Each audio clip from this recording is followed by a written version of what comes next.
दोस्तों, आप देख रहे हैं कि कितनी विभिन्न पार्टियों द्वारा ये डेलीगेशन गया है चुनाव आयोग। करीब सभी विपक्ष की पार्टियां यहाँ पर हैं।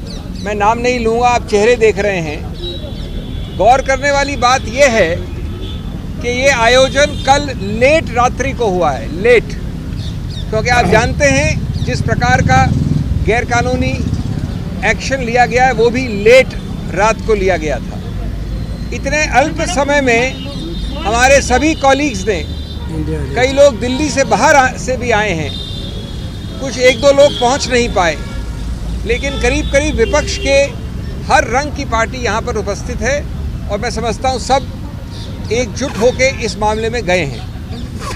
हमने चुनाव आयोग के साथ विस्तृत रूप से वार्तालाप किया।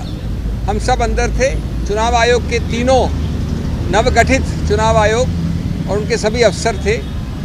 मैं संक्षिप्त में बता दूं आपको कि हमने क्या कहा। पहली बात कि ये बहुत ही गंभीर और व्यापक मुद्दा है। ये सिर्फ एक व्यक्ति या व्यक्ति विशेष या पार्टी विशेष का मुद्दा नहीं है।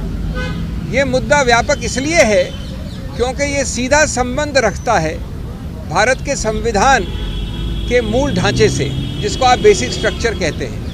जैसा कि आप जानते हैं, मूल ढांचे का जो पूरा कानून है वो ये कहता है, बड़ी बहुत अनूठी बात है भारत के बारे में, कि अगर कोई भी संवैधानिक संशोधन मूल ढांचे के विरुद्ध है तो संवैधानिक संशोधन भी असंवैधानिक करार किया जा सकता है। अब इसको हमने कैसे पक्ष रखा? जब आप इस प्रकार की चुनाव के लिए जो एक समतल ज़मीन आवश्यक है, अति आवश्यक है, अनिवार्य है, समतल ज़मीन, उस समतल ज़मीन को आप बदल देते हैं, उसको समतल नहीं रहने देते हैं दुरुपयोग करके एजेंसीज द्वारा, तो उसका सीधा दुष्प्रभाव पड़ता है स्वतंत्र निष्पक्ष चुनाव पर, फ्री एंड फेयर इलेक्शंस। उसका सीधा दुष्प्रभाव आगे पड़ता है गणतंत्र लोकतंत्र पे, डेमोक्रेसी। और स्वतंत्र निष्पक्ष चुनाव या लोकतंत्र गणतंत्र दोनों, उच्चतम न्यायालय ने केशवानंद भारती के समय से कहा है, बार बार कहा है, मूल ढांचे के एक अभिन्न अंग हैं। तो जब आप समतल ज़मीन को बदल देते हैं, नॉन समतल बना देते हैं दुरुपयोग करके एजेंसीज का, तो आप सीधा उस मूल ढांचे पे प्रहार कर रहे हैं, असंवैधानिक गैर कानूनी प्रहार। ये एक मूल मुद्दा है और इसके लिए सबसे बड़ा पुलिसमैन इस समतल ज़मीन का संविधान ने बनाया है, चुनाव आयोग को बनाया है। सिर्फ कोई स्टैट्यूटरी गठित संस्था नहीं है, ये संवैधानिक संस्था है। तो हमने उनको उनके उत्तरदायित्व की याद दिलाई और कहा कि आप बेझिझक होकर इस मामले में हस्तक्षेप करें। दूसरा पहलू हमने बड़ा रोचक रखा उनके सामने। हमने उदाहरण तो दिए, अभी मैं 2-3 दूंगा। स्वतंत्र भारत के 75 वर्ष के इतिहास में कई सरकारें आई हैं। उसका रंग ये भी हो सकता है, ये भी हो सकता है, ये भी हो सकता है। इसी सत्तारूढ़ पार्टी की सरकारें पहले आई हैं, लेकिन 75 वर्ष में कभी भी चुनाव के बिल्कुल शुरू में, चुनाव के आसपास एजेंसीज का दुरुपयोग ऐसे कभी नहीं हुआ। 75 वर्ष में पहली बार एक पदासीन मुख्यमंत्री को कल रात को गिरफ्तार किया गया है, पहली बार। कुछ हफ्तों पहले एक मुख्यमंत्री को मजबूर करके हटा के उसको गिरफ्तार किया गया।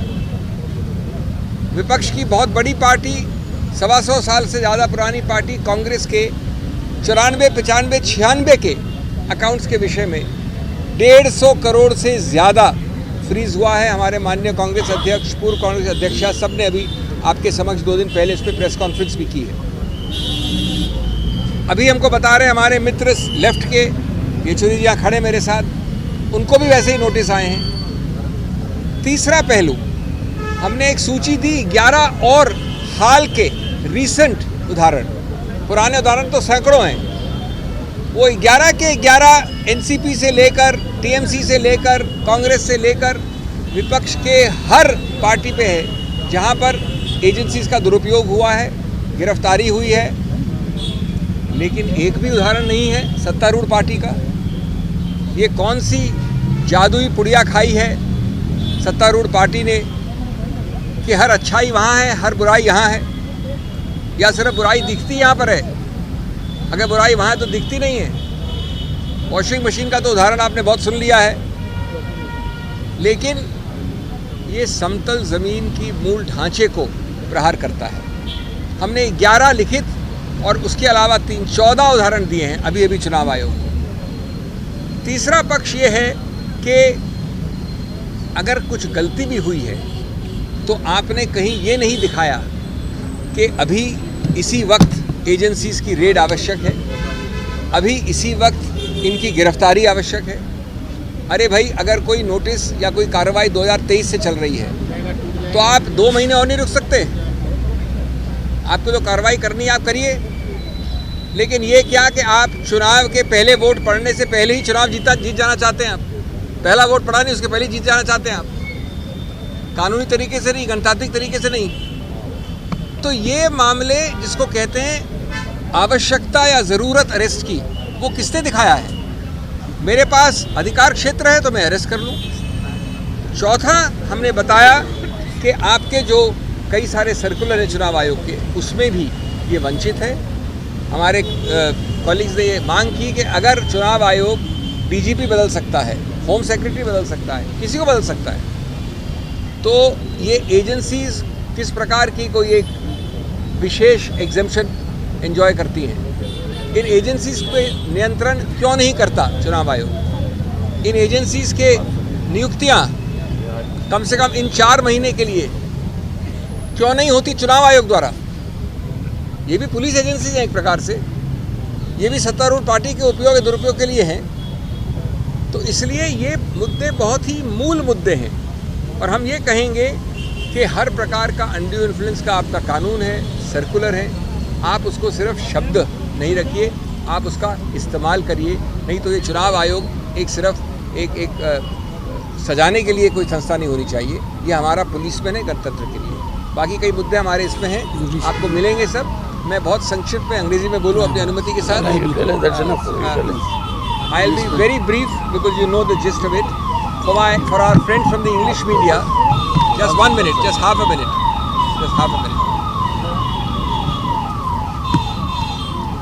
As you can see, friends, we have a very distinguished delegation.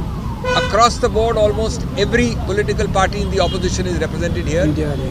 I must tell you, I'm not taking names, but this delegation was activated late last night. Not last night, late last night. Some of them got the information after 11, 12, 1 o'clock. Many have made the effort to fly here. One of them is Mr. O'Brien. They were not in Delhi.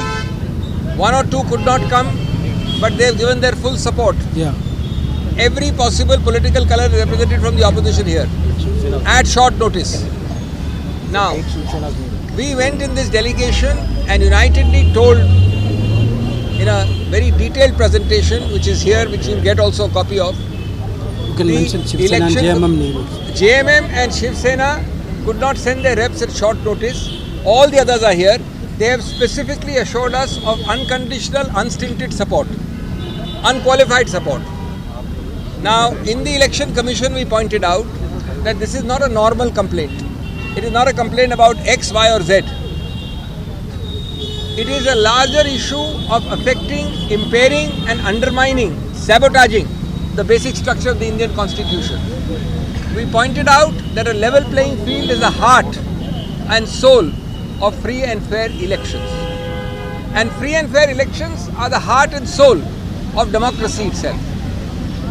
And democracy has been held repeatedly by the Supreme Court to be part of basic structure. So the moment you skew, you render the level playing field into a non-level playing field, then what do? You are actually affecting democracy and therefore the basic structure itself. How do you do it? You use and misuse agencies blatantly. Cases which are 20 years old. If you have to take action, I'm assuming for a minute that action is justified.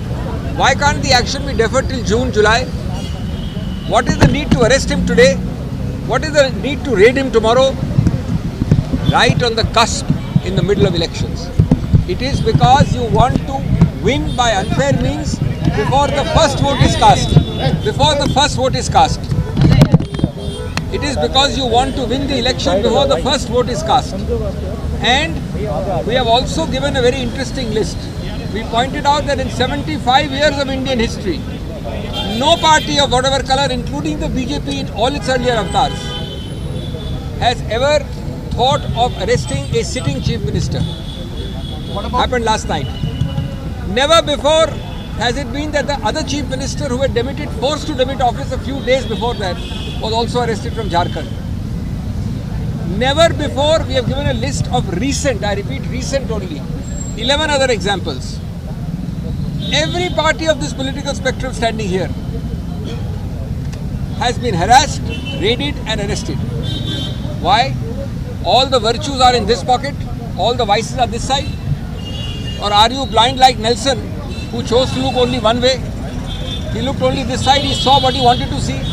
He never saw the vices of this side. Not a single person of the ruling party is affected. How is that a level playing field? We asked this question of the mega policeman and custodian of our democracy, the Election Commission. We told them that you have constitutional powers.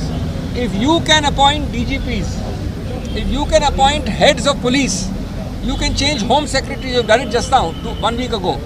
Then why can't you control the appointments to the ED, the CBI and the IT during at least the period which is known as commonly the hot period or the MCC period? There is absolutely no exemption. They are also statutory agencies, they are also executive agencies. The EC should not hesitate, we are making it very clear.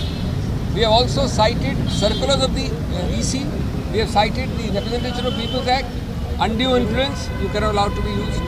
You cannot allow agencies to act in a neutral, non-neutral, non-discriminatory fashion, and so on and so forth. I will not take more time. I will only end by saying, that when you look at our 14 examples which are very recent, I told the Election Commission respectfully that you all remember the James Bond film. The James Bond film says, when it happens the first time, it is happenstance, that is chance.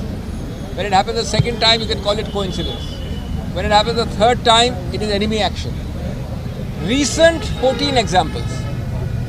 I think this country must introspect, the EC must take immediate action so that words are not words but have concrete actions built into them. Thank you. Okay, thank you.